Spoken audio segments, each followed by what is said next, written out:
Hi, this is Dr. Justin Marchegiani, and today's talk's going to be on what diet is best for you. So this is really important. People are like, oh, is it paleo? Is it GAPS? Is it body ecology? Is it zone? And there's just so many, slang terms out there for what diet is, the biggest catch-all or which one's the most trendiest.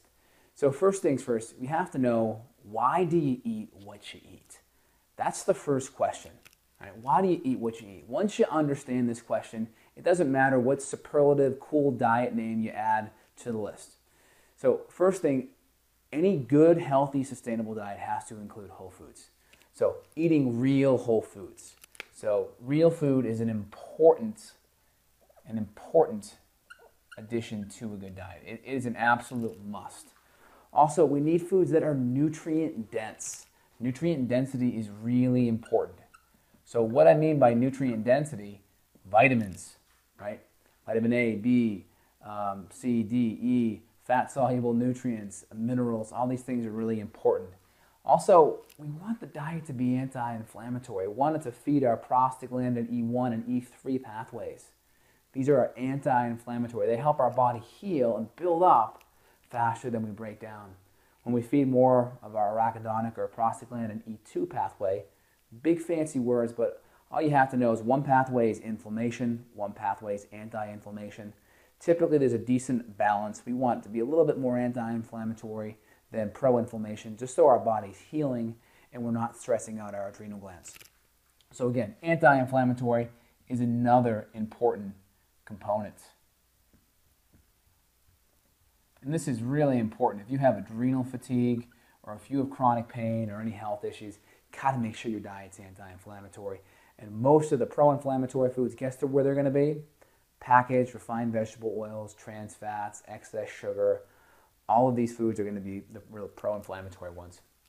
Last but not least, foods that are low in toxins, right? Foods that are low in toxins. All right, toxins are bad for your body. They're bad for your liver. Where may you get these toxins from? Well, grains. Grains are loaded with fungus and mycotoxins.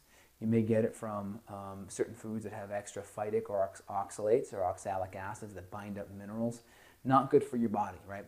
You don't want to put anything in that's actually going to pull and take away from you. Also, refined sugar, surprisingly or not, it actually takes more energy to utilize the sugar than it does to avoid it. So essentially, when you take in that sugar, your Krebs cycle and your metabolic machinery uses B vitamins and minerals and magnesiums and nutrients to process it. So you actually, if it's got nothing coming in and it takes something to process, it's actually a net debt on your body, if you will. So again, we talked about macro and micronutrients. This is an important concept when we look at diet. So macro and micro. When we're looking at macro and micro, essentially that's proteins, carbs, carbohydrate, and essentially fats. Now these ratios are going to be dictated upon people's activity levels, how overweight you are. So there's so many different factors that could make someone lower carb, higher fat, moderate protein. People that have metabolic derangement, they are prone to insulin resistance, they may need to go lower on the carbs, higher on the fat, and moderate on the protein. People that are CrossFitters, they may be able to make their carbs 50 to 60% of their diet, but ideally we're choosing sweet potatoes, yams, starchy tubers, anti-inflammatory sources, so the carbs are at least going to be the right glycemic, they're not going to make their blood sugar bounce, and they're going to be having good quality fats and proteins along with it. So again, people in these communities out there, someone does a low-carb paleo and they just this was the best thing that ever happened to them, so they're like, everyone has to be on this diet.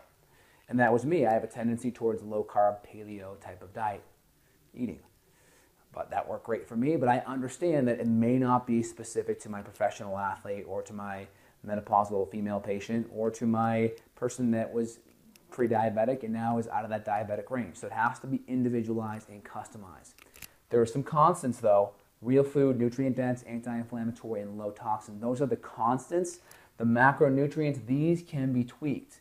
These can go up and down based upon people's activity levels. And again, how much can you cheat? That's really dependent upon how good you want to feel, right? We all know what happens when Superman gets exposed to kryptonite. Even a little bit, he's just like down for the count.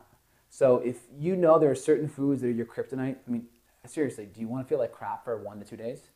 It's up to you.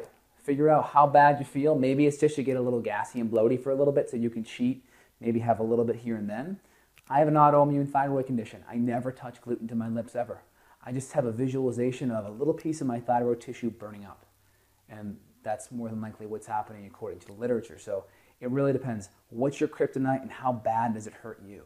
And from there you can figure out where on the spectrum you should be. I mean, there are always cheat options that aren't going to cause all the inflammation and damage, but still give you that mouthfeel and satisfaction that you're looking for, because that's really what it is.